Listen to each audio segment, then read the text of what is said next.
আপনাদের এলাকার লোক সুদ টুদ খায়,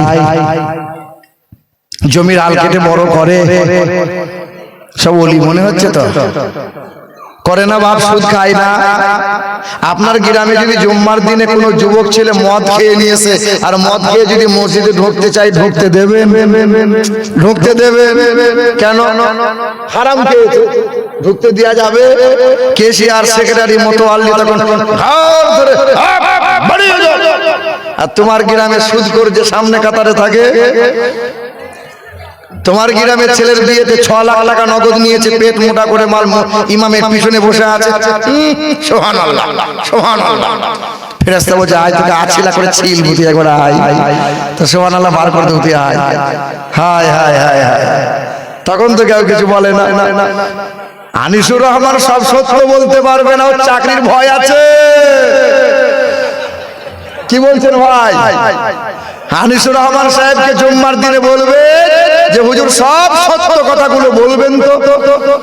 হেড মৌলানা আনিসুর রহমান যদি জুম্মার দিনে দাঁড়িয়ে বলে যারা পেট বার করে বন্ধনে লোন আনতে যায় ওই মহিলার হাতে আমি খাবার খাবো না, যারা লটারি কাটে আর জুয়ার আসরে বসে তাস খেলে আর মদ্যপান করে সুদের কারবার করে ওদের ঘরে আমার খাবার খাওয়া যাবে না, ওই খাবার খেলে দোয়া করলে আল্লাহ যে দোয়া কবুল করবে না। ইমাম সাহেব, হাফেজ সাহেব, মৌলানা সাহেব যদি বলে দেয় তো কেশিয়ার বলো মোতোয়াল্লি বলো ছুটে এসে বলবে হুজুর যতদিন চাকরি হলো আলহামদুলিল্লাহ, কাল সকালে গুটি গাটি নিয়ে বাড়ি যান, চাকরি আর থাকবে না। কি হবে বেঁচে থেকে, কি হবে বেঁচে থেকে অযথা বিদ্যা শিখে যদি না করতে পারো শোষণবিহীন সমাজটাকে? কি হবে আলেম হয়ে ইমাম সেজে সমাজেতে, কি হবে আলেম হয়ে ইমাম সেজে সমাজেতে যদি পারো সত্য কথা উচ্চ স্বরে না বলিতে? চাকরির ভয় করো যদি ছেড়ে দাও ইমামতি, কি হবে ধোঁকা দিয়ে নবীজিকে, কি হবে ধোঁকা দিয়ে আল্লাহকে? কি হবে বেঁচে থেকে অযথা বিদ্যা শিখে যদি না করতে পারো শোষণবিহীন সমাজটাকে? কি হবে নামাজ রোজা ইমানদারের বড়াই করে? কি হবে নামাজ রোজা ইমানদারের বড়াই করে যদি ওই খোদার কোরআন পড়ে থাকে নরদামাতে?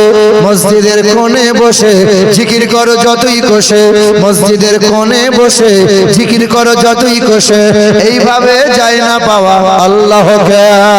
কি হবে বেঁচে থেকে অযথা বিদ্যা শিখে যদি না করতে পারো শোষণবিহীন সমাজটাকে?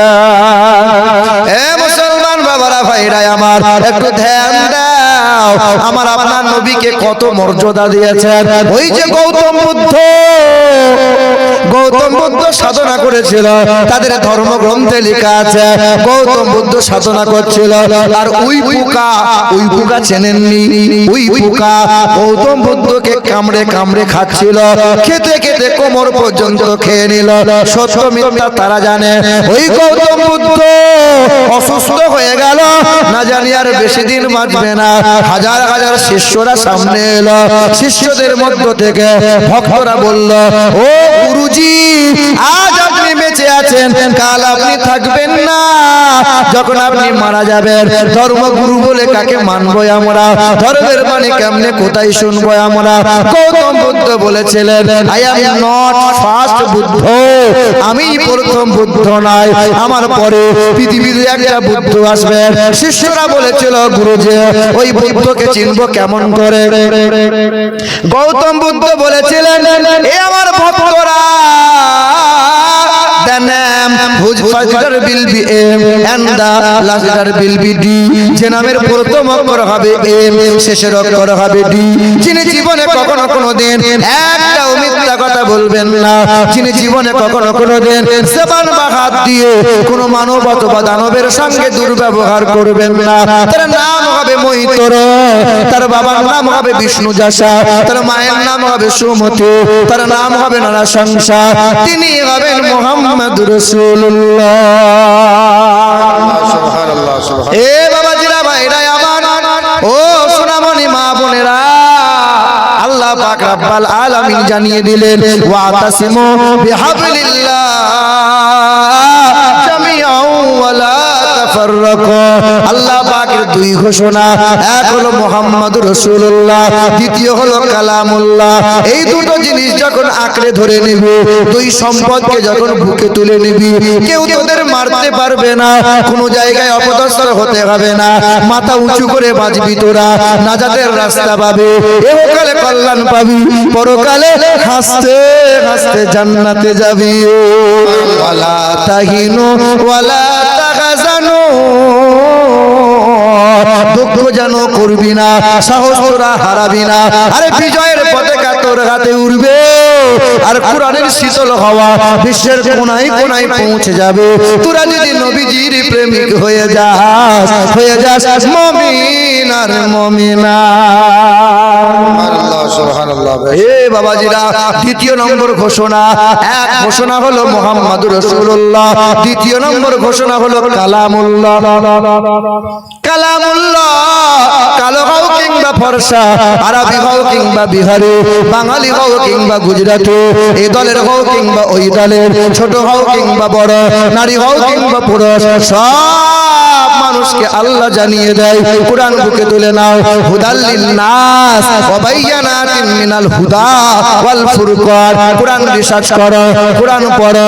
এই যে মাদ্রাসায়ে কাদরিয়া, যে মাদ্রাসায় এক একটা রত্ন হাফেজে কোরআন হলো, মাদ্রাসায় কোরআন পড়ানো হয়, মাদ্রাসায় আলিম পড়ানো হয়, হাদিস পড়ানো হয়, এই মাদ্রাসা তালবিল ইলম। আর তোমাদের মধ্যে তফাৎটা কি জানো? এদের কাছে নবী আছে, কোরআন আছে, তোমার কাছে নবী নাই, কোরআন নাই। দেখো আদর্শের তফাৎ। তুমিও মোবাইল চালাও, আমরা মোবাইল চালাই। তোমরা মোবাইলটা অন করে বাম দিকে যাও, আর ন্যাংটা ছবি দেখে দেখে, নাচ গান দেখে রাত দিন কাটাও। আমরা যারা হুজুর আলেম উলামা, আমরাও তো মোবাইল আছে তো নাকি? আছে তো? আমার মোবাইলটা আছে তো? এ বাবাজিরা, ভাইরা আমার, ও সোনামণি মা বোনেরা, সোনার টুকরো বন্ধুরা, আলেম ওলামারা যখন মোবাইল চালায়, ডান দিকে যায়, কোরআন পড়ে, তাফসীর পড়ে, শানে নজুল পড়ে, ভালো ভালো ওয়াজ, ইনদের ওয়াজ শুনে শুনে রাত দিন কাটায়। তোমার নওজোয়ান যুবক ছেলেটা রাত একটা না বাজলে বিছানায় গা রাখবে না, পিঠ দেয় না।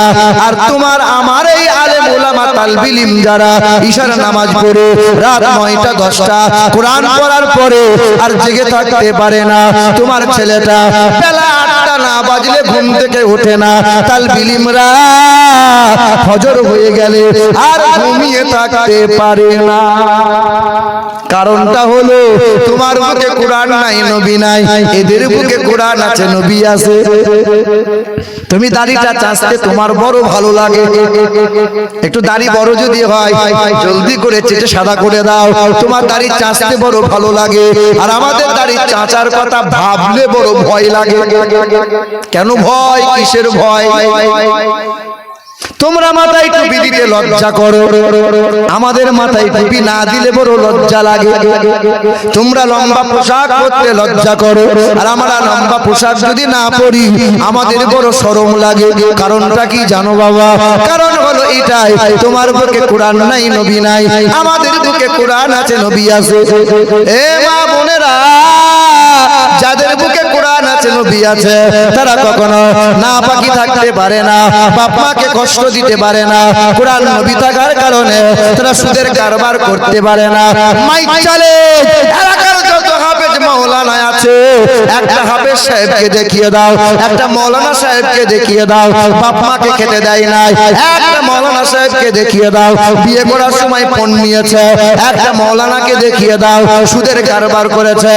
একটা মাওলানাকে দেখিয়ে দাও, মাইনে কম, অভাবের কারণে বউটা বন্ধনে লোন আনতে গেছে। দেখাও, ইমামদের বেতন কম হতে পারে, কিন্তু রাজার হালতে খাই ইরা। কারণ বুকে নবী আছে, কোরআন আছে, কখনো রুজিতে অভাব হয় না। সুবহানাল্লাহ, সুবহানাল্লাহ। আপনাদের এলাকায় তো মৌলভী সাহেবদের বেতন বোধহয় 15-20 হাজার টাকা হয়েছে, হয়েছে না হয়নি? আনিসুর রহমান সাহেব সত্যি করে বলেন, বেতন কত হয়েছে এখন? 15,000 হয়েছে? হয় 10,000 টেনে হেঁচড়ে হয়েছে, কপাল ভালো বলে হয়েছে। বেশিরভাগ জায়গাতে 5,000, 6,000, 4,000, ওই মৌলবীরা খেতে পায় না, খেতে পাবে 4,000 টাকা? একবারও চিন্তা করে না। আমার গ্রামে 4 বছর কেশিয়ার, এখানকার কেশিয়ারকে বলি নাই, রাগ করিয়েন না, আমার গ্রামে মসজিদের কেশিয়ার বাবু 4 বছর কেশিয়ারগিরি করার পরে গ্রামের লোক ডেকে বলছে, শোনো 2,86,000 টাকা আয় করে দেখালাম, এই দেখো। আমি হাতটা ধরে বললাম, বাবু 2,86,000 টাকা যে আয় করলে, তা মৌলভী সাহেবের বেতনটা কয় টাকা বাড়ালে? 5 বছর ধরে মৌলভীর বেতন 5,200 টাকা দিচ্ছি, ওটাই দিচ্ছি, মৌলভীর বেতন কিন্তু বাড়বে না। কি বলো বলো? হ্যাঁ, মা মারিয়াম, জাকারিয়া নবী মা মারিয়ামকে বদ্ধ করে তালা মেরে দিয়েছিল। কোরআন বলে, ক্বালা ইয়া মারিয়ামু আন্না লাকি হাযা, মা মারিয়ামকে যখন তালা মেরে দেয়া হলো আর জাকারিয়া নবী তালা খুললেন, ক্বালা ইয়া মারিয়ামু আন্না লাকি হাযা ক্বালাত হুয়া মিন ইনদিল্লাহ, জাকারিয়া নবী জিজ্ঞাসা করছেন, তুমি কেমনে খাবার পাও, কে তোমাকে খাবার দেয়? হে মারিয়াম, তখন মারিয়াম বলে, ক্বালাত হুয়া মিন ইনদিল্লাহ, হুয়া মিন ইনদিল্লাহ, ইন্নাল্লাহা ইয়ারযুকু মান ইয়াশাউ বিগাইরি হিসাব, আমাকে বেহিসাব তিনি রুজি দেয় যাকে সর্বদাই স্মরণ করে যায়। হায় হায় হায় হায়, এ মুসলমান বাবারা, ভাইরা আমার, ও সোনামণি মা বোনেরা, একটু ধ্যান দাও। তোমার আমার ঘরে নওজোয়ান ছেলেগুলো যখন পেশাব করে, সাইকেল বাইকটা দাঁড় করায় আর দাঁড়িয়ে দাঁড়িয়ে ছটছট করে পেশাব করে, অর্ধেকটা পেশাব প্যান্টে মুছে নেয়, পেশাব করে পানি নেয় না, লজ্জা শরম করে না। মাদ্রাসার 5 বছর, 6 বছর, 4, 8 বছর, 10 বছরের তালিবে ইলম যারা প্রকাশ্যে পেশাব করে না, গোপনে করে, পেশাব করে পানি নেয়, হাঁটুর উপরে কাপড় কিন্তু ওঠে না। কত কত মুরব্বী মানুষ পেশাব করে, 40 বছর নামাজ পড়ে, বাথরুমে যায় আর কাপড়টা কাঁধে তুলে নেয়, পিছন দিয়ে কোনো মানুষের চোখ যদি চলে যায় মনে হয় সুন্দরবন দেখা যায়। হ্যাঁ, লজ্জা করো না, শরম নিও না বাপ, হাঁটুর উপরে কাপড় তুলে পেশাব করা যায়, বাথরুমে বসা যায়, জানো না? কারণ তুমি যে কোরআন কখনো পড়লে না, মাদ্রাসায় কোনোদিন আসলে না, বিস্কুট কারখানা দেখেছি, কেক কারখানা দেখেছি, লোহা ফ্যাক্টরি দেখেছি, এটা হলো মানুষ তৈরির একটি কারখানা, মানুষ তৈরির কারখানা। আমি যখন ছোট ছিলাম না, তো আমার গ্রামে যারা দাদু হয়, দাদু তো তারা আমাকে ঠাট্টা করে বলতো, হ্যাঁ রে মৌলবী হবি? আর হ্যাঁ দাদু মৌলবী হব। তোরা হাফেজ মৌলবী হয়ে কি করে বাবু খাবি? এই তো মৌলবীদের যা 3,000, 2,000 টাকা বেতন, বিয়ে করবি, বউ কি খাওয়াবি? ঠাট্টা করতো। আর আজকে দেশি মুরগির রান, করেছে ভুনা, মাছের মাথা ভাজা, এখন শুধু মনে মনে ভাবি, আল্লাহ কি করে খাবো? খাওয়ানোর মালিক কে? আল্লাহ। বলো বলো, মৌলবীদের বেতন কম হতে পারে, কিন্তু মৌলবী যে আতর সুগন্ধ ব্যবহার করার বাপের ক্ষমতা নাই। কি বলছে বলো? মাস্টার যতদিন চাকরি আছে স্যার স্যার সবাই করবে, মাস্টারের বয়স হয়ে গেছে, চাকরি নাই, বউ মানে না, পাড়ার লোক সম্মান করে না। কিন্তু আলেম উলামার যত বয়স হবে আল্লাহ তার ইজ্জতের দরজা তত বুলন্দ করে দেবে। আলেম উলামা যত মুরব্বী হবে তত তার সম্মানকে আল্লাহ বাড়িয়ে বাড়িয়ে বাড়িয়ে বাড়িয়ে দেবে। এ মুসলমান বাবারা, ভাইরা আমার, পৃথিবীর জমিনে এই কোরআনের দুশমনী তো কম নাই। পৃথিবীর সব দুশমনেরা যদি এই কোরআনকে নিয়ে পৃথিবী থেকে হারিয়ে দেওয়ার পরিকল্পনা করে, পৃথিবীর দুশমনেরা সবাই যদি কোরআনগুলোকে নিয়ে, পৃথিবীর সব কোরআনকে নিয়ে বস্তায় বস্তায় বস্তায় বস্তায় ভরে আর কোরআনগুলোকে নদীতে সাগরে ভাসিয়ে দেয়, পৃথিবী থেকে বলো কোরআন হারিয়ে যাবে? পৃথিবীর সব কোরআন যদি এক কাছে জড়ো করা হয় আর কোরআনে আগুন লাগিয়ে যদি পুড়িয়ে দেওয়া হয়, বলো পৃথিবী থেকে কোরআন হারিয়ে যাবে? যদি আগুন লেগে ধ্বংস হয় পৃথিবীর সব বইয়ের দোকান, বিশ্ব থেকে হারাবে না পবিত্র কোরআন। বলো কেমন করে করবে ধ্বংস তোমার আগুনের আর বিশ্ব ভরা লক্ষ লক্ষ আছে কোরআনের হাফেজ। আবার ছাপাবে তারা, আবার ছাপাবে তারা আসমানি গ্রন্থ, বাঁচাবে ইসলামের ঈমান, বিশ্ব থেকে হারাবে না পবিত্র কোরআন। কোরআন কেউ মুছতে পারবে? কেউ হারাতে পারবে না। পৃথিবীর পণ্ডিতেরা, পৃথিবীর বৈজ্ঞানিকেরা অনেকেরই চেষ্টা করেছিল কোরআনকে মুছে দেব, কোরআনের ভুল বার করব, মুসলমানদের নাম নিশানা মুছে দেব। না না, কেউ পারবে না। উত্তর ভারতের মথুরার বৃন্দাবনে বিখ্যাত একটা মন্দির আছে, 300 বিঘা জমির মধ্যখানে দাঁড় করানো। ওই মন্দিরে পূজারী হয়েছিলেন তিনি অক্সফোর্ড বিশ্ববিদ্যালয় থেকে 12টা ভাষায় এমএ করা ব্যক্তি ছিলেন যিনি। তার নাম ছিল ডক্টর শিবশক্তি সরোজে। বাবার নাম ছিল মহন্তম দাসু দাস, মায়ের নাম ছিল ভানুমতি কর। হিন্দু সমাজের মানুষেরা তাকে ভগবান বলে সম্মান করত। হঠাৎ একদিন হিন্দু সমাজের মানুষের সামনে কোরআনটা নিয়েছিল, কোরআনটা ছিঁড়ে দিয়ে বেয়াদবি করে নিল, মুসলমানদের কলিজায় আঘাত করেছিল। হিন্দুরা বাহবা দিয়েছিল। দেখবেন পৃথিবীতে কোনো নেতা যদি ভাইরাল হতে চায় তো মুসলমানদের বিরুদ্ধে যদি কেউ কথা বলতে পারে তো সে বড় ভাইরাল হয়। হয় কি হয় না গো? মুসলমানদের বিরুদ্ধে কথা বলো, ভাইরাল। আমাদের বাংলার মাটিতে একটা ঘোষ ছিল, বলেন ঘোষ।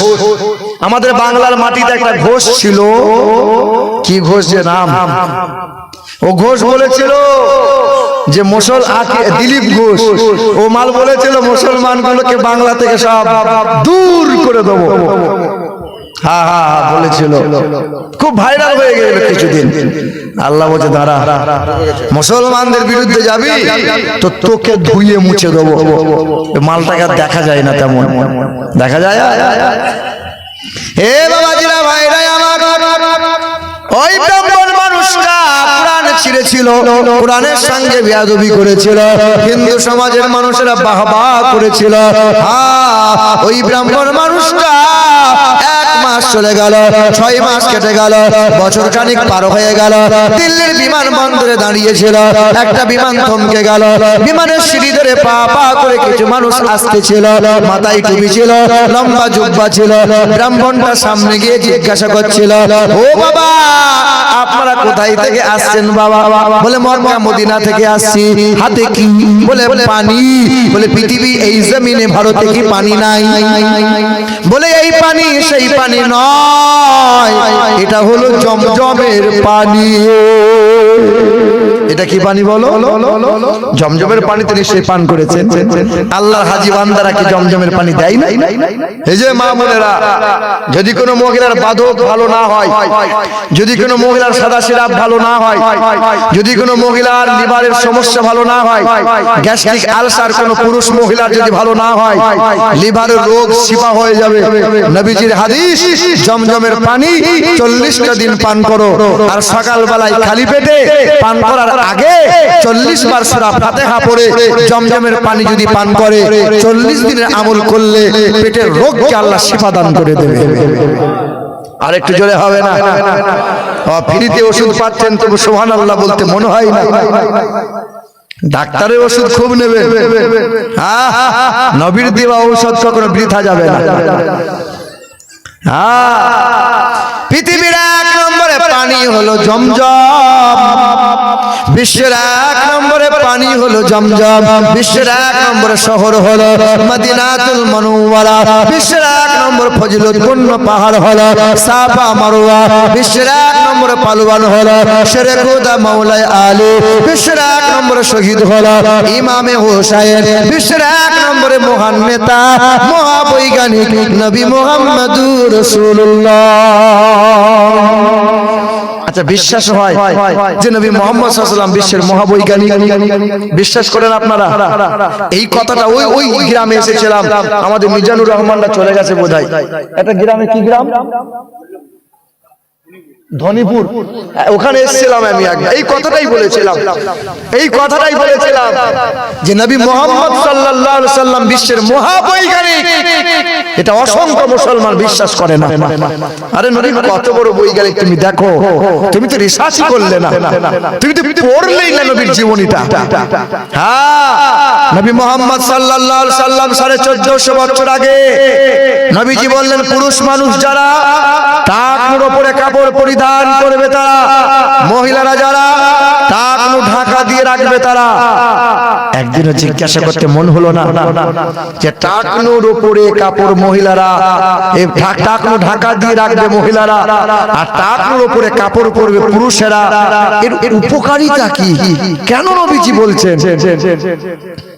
যে সময় কোনো ল্যাব ছিল না, পরীক্ষা নিরীক্ষা করার যন্ত্র ছিল না, বর্তমানে চিকিৎসা বিজ্ঞান সেলুট জানিয়ে বলে নবী মুহাম্মদ সাল্লাল্লাহু আলাইহি সাল্লামের মতো এত বড় মহাবৈজ্ঞানিক কেউ হবে না।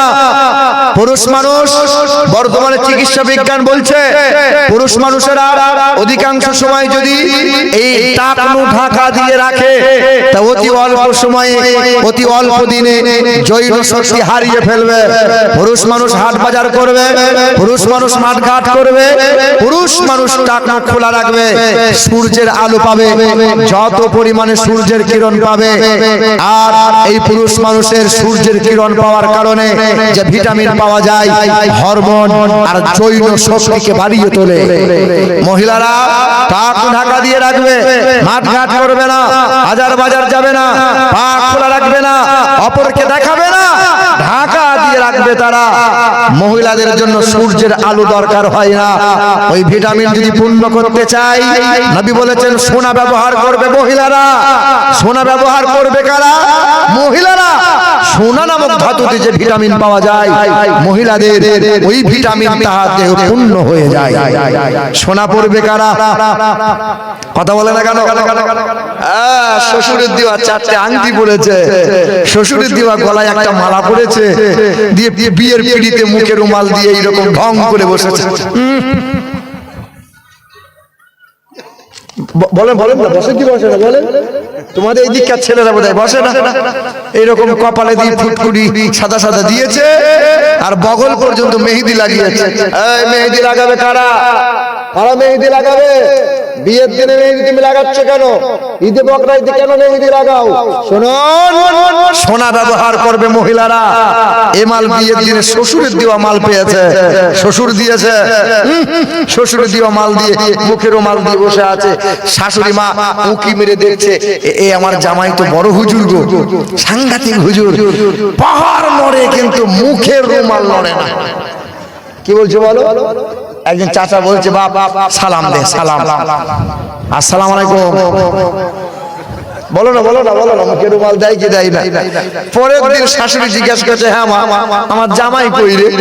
বলে ওই তো আন্ডার প্যান্ট পরে ঘুরে বেড়াচ্ছে।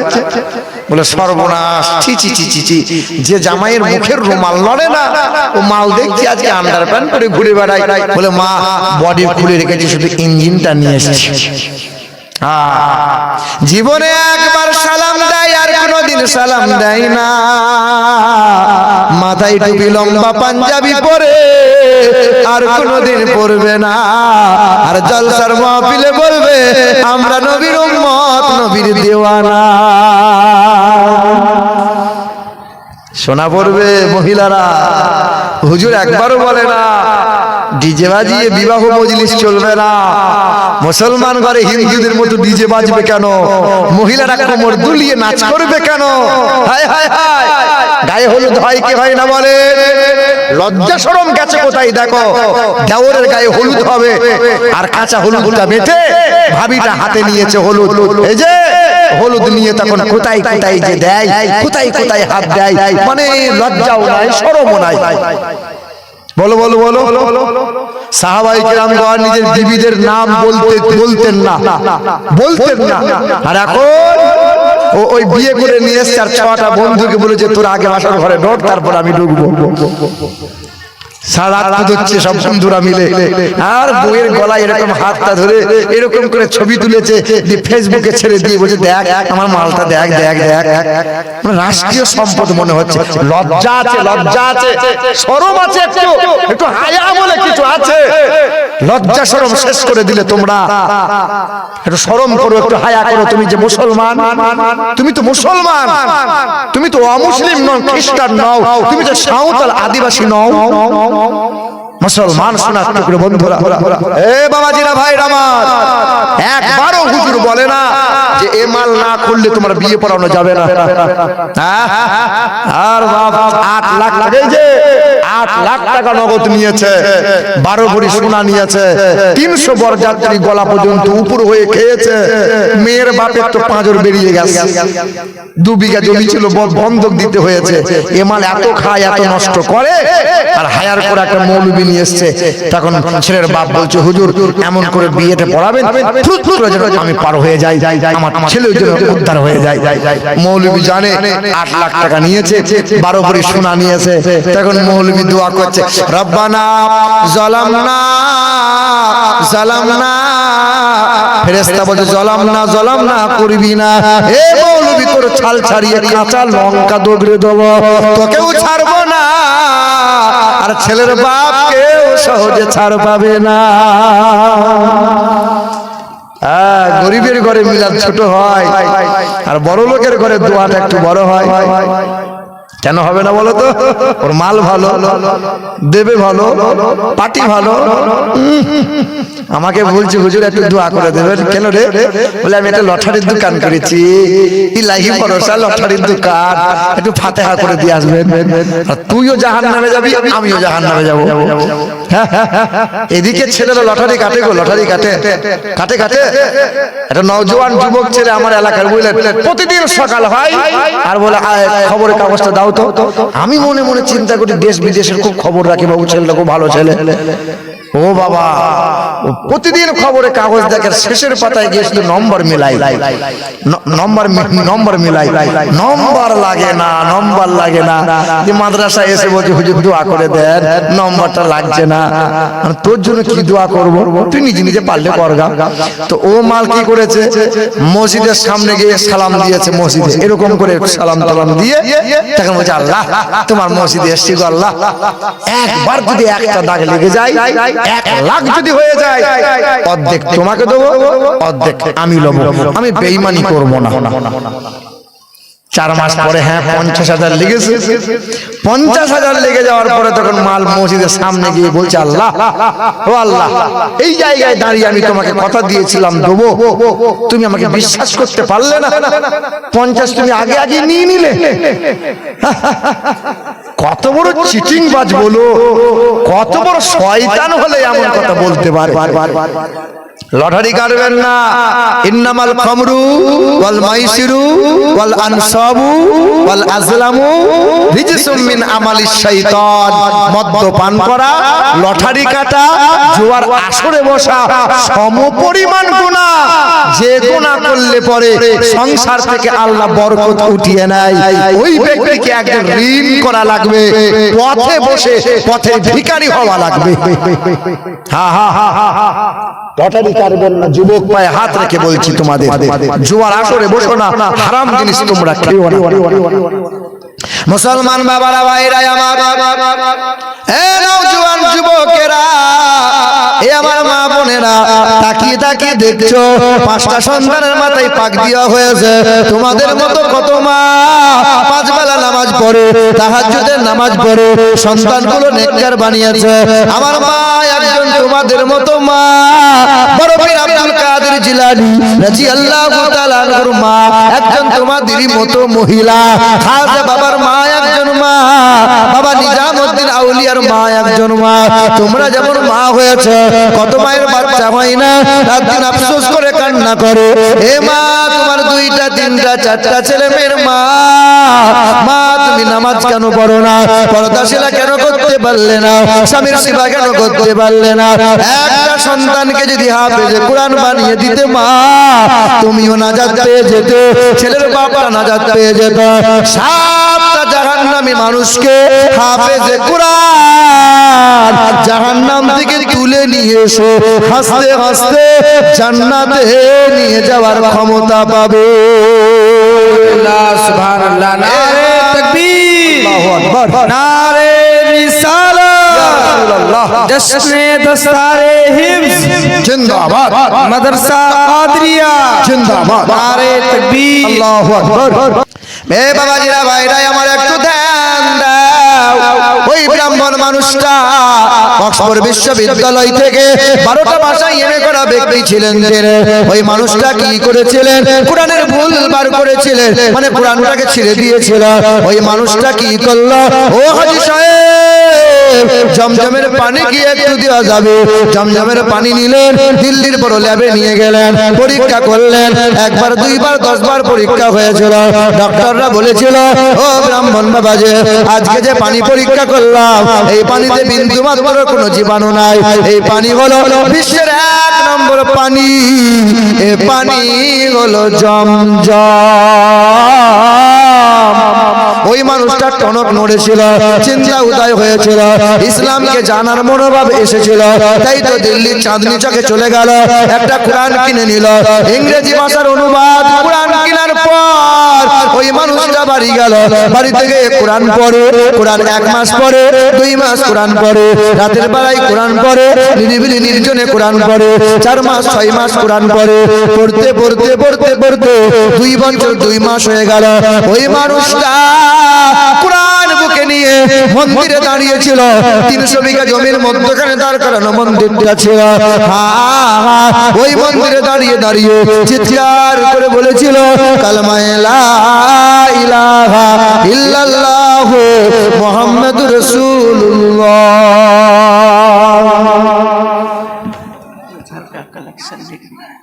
এ বাবাজিরা ভাইরা আমার, ও সোনামণি মা বোনেরা, পৃথিবীর জমিনে এই কোরআনের ভুল বার করতে গিয়ে কত মানুষ কোরআন বুকে তুলে নিল, কালেমা পড়ে ঈমানদার হয়ে গেল। আব্বাজান, সবচেয়ে বেশি আমার নবীকে আল্লাহ ভালোবাসেন। ওই নবীকে পাহাড়ে চিনলো, গাছে চিনলো, মাঝে চিনলো, কঙ্কলে চিনেছিল, চাঁদে নবীকে চিনেছিল, সবাই নবীকে চিনেছিল। আমরা এমন নবীর উম্মত, ওই নবীকে চিনতে পারলাম না। ওই নবী তোমার আমার জন্য কি করে নাই জানো? একদিন আম্মা জান আয়েশা আসরের নামাজ পড়ে দরজার কাছে দাঁড়াইয়ে রয়, নবীর জন্য ইন্তজার করছেন। নবী মসজিদে গেছে, মসজিদ থেকে নবী বাড়ি আসবেন, নবীকে দাঁড়াইয়ে সালাম জানাবো। নবী আসেন না, মাগরিবের ওয়াক্ত হয়ে গেল। আম্মা জান আয়েশা দৌড়ে বাড়ি গেলেন, বিলাল আজান দিয়ে দিল। আম্মা জান আয়েশা মাগরিবের নামাজটা পড়ে নিলেন। পা পা করে ছুটে এসে মাগরিবের নামাজ বাদ আম্মা জান আয়েশা দাঁড়িয়ে রয়। নবী আমার মসজিদ থেকে পা পা করে আসতেছেন। নবীকে দেখার পরে দাঁড়াইয়ে দাঁড়াইয়ে নবীকে সালাম জানাই, আসসালামু আলাইকা ইয়া রাসূলুল্লাহ, আসসালামু আলাইকা ইয়া হাবিবাল্লাহ। নবীজির কদমটা থমকে গেল। সালামের জবাব দিয়ে বলে, কে? বিবি আয়েশা ডাক দিয়েছে। নবী বলেন, আয়েশা কি মনে করে সালাম জানাও? আল্লাহ রাসূলকে বলেন, ইয়া রাসূলুল্লাহ, একবার যদি আমার কাছে আসতেন আমি আয়েশার বড় ভালো হতো। মনের জমানো দুটো কথা ছিল, আমি আপনাকে বলতে চাই। নবী বলছেন, আয়েশা আজ কোনো কথা শুনবো না রে আয়েশা। যেদিন তোমার ঘরে পালি হবে সেই দিন তোমার সব কথা শুনবো। আম্মা জান আয়েশা বলেন, নবী গো, আজকে কোনো সেবা করব না, আজ আপনার কোনো ভালোবাসা দেবো না, আমি আয়েশা কোনো প্রেম নিবেদন করব না, আমি আয়েশা আজকে আপনার কোনো ভালোবাসা দিতে চাই না, একটা বার আপনি কাছে আসুন। নবী পা পা করে আয়েশার কাছে এলেন। আয়েশা কি বলো বলো, কি বলতে চাইছো? বলে, ইয়া রাসূলুল্লাহ, কথা দুটো বড় গোপন কথা, এমন ফাঁকা জায়গায় বলা যাবে না, একটু নিরিবিলি নির্জন জায়গায় গেলে বড় ভালো হয়। আয়েশা না, আজ আর নিরিবিলি নয়, এখানেই বলো। আম্মা জান আয়েশা বলছেন না ইয়া রাসূলুল্লাহ, কত মানুষ চারিদিকে কান পাতিয়ে আছে, না জানি কথা শুনে নেবে। না ইয়া রাসূলুল্লাহ, না এখানে বলবো না। বিবি আয়েশা নবীর হাত দুটো ধরে আদর করে টানতে টানতে ঘরে নিয়ে গেলেন, আল্লাহ রাসূলকে দাঁড় করাইলেন। আম্মা জান আয়েশা ছুটে এসে দরজাটা বন্ধ করলেন, জানালাটা বন্ধ করে দিয়ে নবীজির সামনে দাঁড়ায় আর বুকের কাপড়টা ধীরে ধীরে সরাই। আম্মা জান আয়েশা বলেন ইয়া রাসূলুল্লাহ, বুকের কাপড়টা সরাইতেছি, তবে আপনার কোনো ভালোবাসা আজকে দেব না। আমি আয়েশা আপনার কোনো প্রেম নিবেদন করব না, আজ আয়েশা কোনো সেবা করবে না। বিবি আয়েশা বুকের কাপড়টা খুললেন, বুকের কাপড়টা সরিয়ে নিয়ে নবীজির হাতে তুলে দিলেন। আল্লাহ নবী আমার দুই হাতে কাপড়টা তুলে নিয়ে বিবি আয়েশার কাপড়টা দেখতেছিলেন। দেখতে দেখতে নবীর চোখ দুটো পানি মুবারকে যেন ছলছল করতেছিল। কাতর কণ্ঠে নবী আমার বলতেছিল, আয়েশা ছিঁড়া কাপড় পরে কেমন রাত কাটাও রে আয়েশা, কেমন দিন পার করো রে আয়েশা। আম্মা জান আয়েশা বলেন ইয়া রাসূলুল্লাহ, একটাই মাত্র পরনের কাপড়, রাতে পরি দিনে পরি, ইবাদতে বেইবাদতে পরি, সর্ব অবস্থায় পরি গো নবী। একটা যদি কাপড়ের ব্যবস্থা করে দেন তবে আমি আয়েশার দুটো কাপড় হলে বড় ভালো হয়। নবী বলছেন আয়েশা ছিঁড়া কাপড় পরে রাত দিন পার করো রে আয়েশা। আমি নবী আমার কাছে আর একটা কাপড় দেওয়ার মতো এই মুহূর্তে সমর্থ নাই আয়েশা, কারণ গরিবী হালতটাকে আমি নবী বেছে নিয়েছি। এ আয়েশা, তুমি এই রকম ছিঁড়া কাপড় পরে রাত দিন কাটাও, আর আমি আমার উম্মতির চিন্তায় সর্বদাই চিন্তিত হয়ে রই। বলে আয়েশা ছিঁড়া কাপড়টা সেলাই করে নাও, খেজুর গাছের পাতা নিয়ে ছিঁড়া কাপড়টা সেলাই করে নিও, কয়েকটা দিন তুমি চালাইয়ে নাও। নবীজির বিবি আম্মা জান আয়েশা বলে খেজুরের পাতা নিয়ে এসেছিলাম, দরজা জানলাটা বন্ধ করেছিলাম, ঘরটা অন্ধকার হয়ে যায়, কাপড়টা সেলাই করা হয় না গো নবী। নবী আমার বলেন আয়েশা বাতি জ্বালাতে কি পারো না? বিবি আয়েশা বলে গো নবী, আপনার বিবি আয়েশার ঘরে তেল টুকু নাই। সুবহানাল্লাহ। নবী বলেন আয়েশা ছিঁড়া কাপড় পরে আর অন্ধকারে রাত দিন কাটাও, আর আমি আমার এই গুনাহগার উম্মতির জন্য চিন্তিত হয়ে থাকি। আমি আমার উম্মতের জন্য আমি মক্কা আমার মাতৃভূমি, কিন্তু মক্কার বেঈমানরা গলায় গামছা দিয়েছিল। সেই দিন আমি চিৎকার করে আব্বাকে ডাকি নাই, মা বলি নাই। জানো আয়েশা, জানো আমি চিৎকার করে বলেছিলাম আমার উম্মতির কথা। মক্কা মাতৃভূমি, মক্কা বাপদাদুর পৈতৃক ভিটা, মক্কার বেঈমানরা রাখতে দেয়নি, থাকতে দেয়নি। মক্কা থেকে মদিনায় গিয়েছিলাম 430 কিলোমিটার রাস্তা, 14 দিন পায়ে হেঁটে হেঁটে গিয়েছিলাম, কিন্তু এক মিনিটের জন্য এই উম্মতিকে ভুলে যাই নাই। মুসলমান বাবারা ভাইরা আমার, এ সোনার টুকরো বন্ধুরা আমার, যে কথা বলতে চাইছিলাম, ওই ব্রাহ্মণ মানুষটা মন্দিরে দাঁড়িয়ে দাঁড়িয়ে কালেমা পড়েছিল। হাজার জনতা জিজ্ঞাসা করেছিল, এ মুসলমান বাবারা ভাইরা আমার, যখন হাজার জনতা জিজ্ঞাসা করেছিল ও ব্রাহ্মণ তুমি কালেমা পড়লে কেন, কুরআনটা বুকে নিয়েছো কেন বলো? বলে বেদ পড়লাম, রামায়ণ পড়লাম, মহাভারত পড়লাম, প্রতিটা ধর্মগ্রন্থে জানতে পারলাম নবী ছাড়া নাজাতের কোনো রাস্তা নাই। অষ্টগুণ প্রসঙ্গিপ জন্তি কৌলং চ প্রজ্ঞা চ প্রক্রম চ বহুভাষিতা চ দানং যথা শক্তি কৃতজ্ঞতা চ ইদং কৌল ঘট প্রায় জানি সুপর ধর্মনি ধর্মাত্মনাই সাতন ভগবান বতরিষ্যতি চতুর্ভিব্রাতি ভেদাং করিষ্যামি কলিক্ষয়াম। পৃথিবীতে আসবেন গুরু হয়ে, তবে একটা ধর্মের গুরু হয়ে নয়, তিনি হবেন জগৎ গুরু, কল্যাণ কর্তা হয়ে আসবেন। অষ্টগুণে গুণান্বিত হবেন, কখনো মিথ্যা কথা বলবেন না, আমানতের খেয়ানত করবেন না, লজ্জাশীল ব্যক্তি হবেন, মিষ্টভাষী হবেন, অল্পভাষী হবেন। কালো মানুষদের মুক্তি মুক্তির সূর্য হবেন, নারীর স্বাধীনতার অগ্রদূত হবেন। বলো সুবহানাল্লাহ। হে বাবাজিরা, ভাইরা আমার, পৃথিবীর জমিনে সবাই, পৃথিবীর জমিনে দুশ্মনেরা সবাই চেষ্টা করেছিল পৃথিবী থেকে কোরআন হারাবো, কিন্তু কেউ পারবে না। এই নবীর শান শৌকতকে অনেকজন ছোট করতে চেয়েছিল, কেউ পারবে না। বলেন তো বাবা, ইসলামের সবচেয়ে ক্ষতি করেছে কারা? খ্রিস্টানরা, ইহুদিরা? না না, সবচেয়ে ক্ষতি করেছে যারা নামধারী মুনাফিক মুসলমান যারা, মুনাফিক যারা মুসলমান মুনাফিক। মাওলাই আলীকে শহীদ করলো কে? মুসলমান। আব্দুর রহমান তার নাম। ইমাম হুসাইনকে শহীদ যুদ্ধের কারবালার ময়দানে শহীদ করেছিল কারা? হিন্দুরা, খ্রিস্টানরা নয়, সব ছিল মুসলমান। তোমাকে আমাকে মরা লাগবে, মরার আগে যদি ইমানদার না হও, ইমানকে মজবুত করে যদি না নিয়ে যেতে পারো, পৃথিবীতে যেমন কল্যাণ লাভ পাবে না, কবরে গিয়েও কিন্তু মার ফসকাবে না। এটা বেঈমান ছিল জানো। যখন ভারত, পাকিস্তান, বাংলাদেশ এক ছিল, ওই সময় এক বেঈমান আমার নবীর চরিত্র নিয়ে একটা বই লিখেছিল। বইটার নাম দিয়েছিল রঙ্গিলা রসুল। রঙ্গিলা রসুল। সালটা ছিল 1828 সাল, অনেক আগের ঘটনা। হ্যাঁ, বাংলাতে রঙ্গিলা রসুল একটা বই লিখেছিল। আর 19 বছরের একটা নওজোয়ান যুবক ছেলে, তার নাম ছিল ইলমুদ্দিন।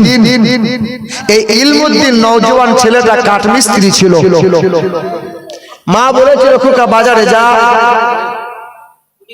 মা বলেছিল খোকা বাজারে যা, হাট বাজার করে নিয়ে আয়। ছেলেটা বাজার করতে গিয়ে দেখে একটা বই বিক্রি হচ্ছে, বইটার নাম হলো রঙ্গিলা রসুল। এই 19 বছরের ইলমুদ্দিন নামক ছেলেটা রঙ্গিলা রসুল বইটা বাড়িতে কিনে নিয়ে এসেছিল। বাড়িতে কিনে নিয়ে আসার পর যখন বইটা পড়ে, দেখে বইয়ের মাঝে লেখা আছে লম্পট, নবী মুহাম্মদ চরিত্রহীন, ধরে বলো নাউজুবিল্লাহ। আর না জানি কত কত খারাপ ভাষায় আমার নবীর শানে গুস্তাখি করেছে, বেয়াদবি করেছে। ইলমুদ্দিন কি করলো? মাকে বলল, মা, ও মা, তুমি আমাকে বলো পৃথিবীতে সবচেয়ে বেশি মহব্বত করব কারে?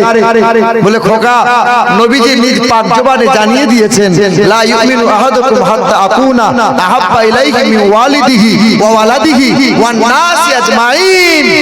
তোমার পিতা মাতা, বাড়ি গাড়ি, ধন সম্পদ সবার থেকে অধিক নবীকে মহব্বত করো। সুবহানাল্লাহ। তখন এই নওজোয়ান ছেলে, এ বাবু, এই তুই বস না, ওরে করছি কেন? তুই তো খুচ খুচ খুচ আসছি আর যাচ্ছিস। এ বাবাজিরা আমার, এ সুরাট্টগ্রাম বন্ধুরা, এইদিকে লক্ষ্য করে। তো ইলমুদ্দিন 19 বছরের ছেলেটা বড় একটা ভুজালি ছুরি নিয়েছিল।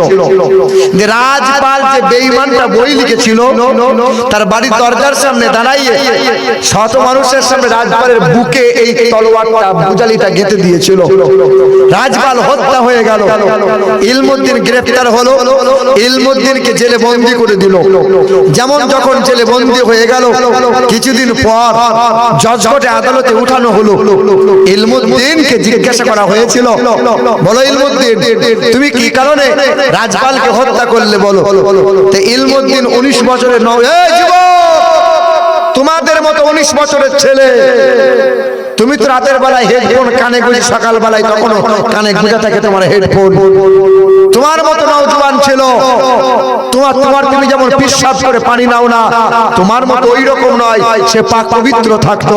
তুমি নামাজ পড়ো না, সে নামাজ পড়তো। তুমি নবীর সাথে সকাল সন্ধ্যা দরুদ পড়ো না, সে সকাল সন্ধ্যা দরুদ পড়তো। তুমি কোরআন পড়ো না, সে সন্তান কোরআন পড়তো। আরে ইসলামের সবচেয়ে অবদান তাদের। নওজোয়ান যুবক ছিল যারা জীবন আর রক্ত দিয়ে ইসলামকে সহজ করে দিয়ে গেছে। তারা ইসলামে যুবকদের অবদান সবচেয়ে বেশি। যুবকদের হে বাবা নওজোয়ান ছেলেরা শোনো, একটু কোরআনটা এখন ডাউনলোড করো, বাংলায় একটু কোরআনটা পড়ো, অনুবাদগুলো পড়ো, সূরা কালামগুলো পড়ো। গ্রামে মাদ্রাসা আছে, এক টাইম করে মাদ্রাসা এসে শেখো। 19 বছরের ছেলে নামাজ কাজা করে না, সকালে 100, সন্ধ্যাবেলায় 100 বার নবীজির মহব্বতে দরুদ পড়ে। নবীর প্রেমিক আশিক, নবীর সাথে গুস্তাখি করলে কলজে ছিঁড়ে নেব। হা হা, নবীকে বলো বড় ভাইয়ের মতো, নবীকে বলো আমাদের মতো। এখন কিছু কিছু শয়তান বেরিয়েছে, ওরা বলছে জানাজা পড়ার পরে মাটি দেওয়ার সময় আর ওই মিনহা খলাকনাকুম ওয়া ফিহা নুইদুকুম ওয়া মিনহা নুখরিজুকুম এই দোয়ার পড়া লাগবে না, দোয়াটা পুরাতন হয়ে গেছে। কিছু কিছু শয়তান বেরিয়েছে বলছে এইটা আমাদেরটা সহিহ আর এই রকম তোমাদের ভুল, তোমাদের গালাত। বলে দোয়া করা আর যাবে না, দোয়া করলে গুনাহ হবে, দোয়া করা যাবে না। আর না জানি কত ধর্মটাকে নিয়ে এমন বিভ্রান্ত সৃষ্টি করেছে ওরা। সব বন্ধুরা আমার, নবীজির প্রেম করেন, প্রেম বিনে ইবাদত খোদার দরবারে গ্রহণ হবে না। যেখানে ভক্তি নাই, প্রেম নাই, সেই ইবাদত খোদার দরবারে গ্রাহ্য নয়। এর মধ্যে 19 বছরের নওজোয়ান কাঠগড়ায় দাঁড়িয়েছিল। জজ প্রশ্ন করেছিল, তুমি রাজপালকে হত্যা করলে কেন? বলো। বলে স্বইচ্ছায় আমি হত্যা করেছি। যে আমার নবীর সামনে বিয়াদবি করবে, কলম চালাবে, তাকে তোমরা নিয়ে আনন্দে মাথায় করে নিয়ে নাচবে, আমি নবীর উম্মত, আমি সহ্য করতে পারবো না। তাকে পৃথিবী থেকে বিনা মানে স্বইচ্ছায় আমি তাকে পৃথিবী থেকে সরিয়ে দিয়েছি। জজ কি করলো? এই ইলমুদ্দিনের বিরুদ্ধে কলম চালিয়ে মানে ফাঁসির অর্ডার দিয়ে দিল, ফাঁসি হবে। তো জিজ্ঞাসা করছে, খোকা তোমার শেষ তামান্না কি, বলো, শেষ ইচ্ছা কি? 19 বছরের ছেলেটা মাকে খোঁজে নাই, আব্বাকে খোঁজে নাই।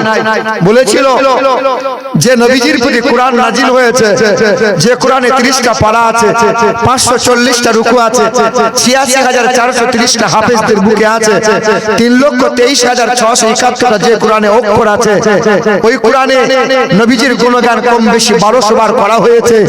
ওই কোরআনটা নিয়ে এসো, সূরা ইয়াসিনটা পড়ে আমি একটু চুমা দেব আর কোরআনটা আমি মায়ের কোলে ফিরিয়ে দেব। মা বলেছিল, দেখ ছেলে মানুষ করেছি, দেখ দেখ ছেলেকে নবীজির মহব্বতে বিসর্জন দিয়ে দিলাম, আল্লাহর রাহে ছেলেকে কুরবান করে দিলাম। ইলমুদ্দিন ফাঁসির মঞ্চে দাঁড়িয়েছিল, কালো কাপড়টা পরিয়েছিল, বেঈমানরা মানে জাল্লাদ গলার দড়ি ফাঁস দিয়েছিল। টাইমটা হয়ে গেল, দড়িতে টান দিয়ে দিল, ইলমুদ্দিনের চেহারা ঝুলে গেল, মানে ইন্তেকাল হয়ে গেল। লাশ নামানো হলো, গোসল দেওয়া হলো, খুশবু লাগানো হয়, কপুর লাগানো হয়, কাপড় পরানো হয়। কাপড় পরিয়ে আল্লামা ইকবাল হায়াতে ছিল ওই সময় লাখ লাখ মানুষের কলিজা কেঁপে উঠেছিল। 19 বছরের ছেলেটা আমাদের ঈমানটা বাঁচিয়ে দিয়ে গেল। মানুষের কবরে পাশে গিয়ে দাঁড়িয়ে দোয়া করেছিল, জানাজায় দাঁড়িয়ে দোয়া করেছিল। ইলমুদ্দিনের কবর হয়ে গেল, 1 মাস গেল, 2 মাস গেল, আল্লাহর কসম ইতিহাস সাক্ষ্য দেয় 3 মাস হয়েছিল। সরকারের প্রশাসন দাঁড়িয়েছিল আর কবরটা খুঁড়ে লাশ ওঠানো হয়েছিল, লাশের চিকিৎসা হবে। 3 মাস পরে যখন লাশ তোলা হয়, যেমনকার চেহারা, যেমনকার পশম, যেমনকার চামড়া তেমনই ছিল। একটা পশম পড়ে যায় নাই, লোম উঠে যায় নাই, সুগন্ধিগুলো কমে যায় নাই। তুমি আমি আশিকে রাসূল না হয়ে যদি মরি, চিকিৎসা বিজ্ঞানটা বলছে এই মানুষটা যখন মারা যাবে 6 দিনে নখটা খসে যাবে, 9 দিনে চুলগুলো খসে যাবে, আর 17 দিনে পেটটা ফেটে যাবে। সবাই জানি মরা লাগবে।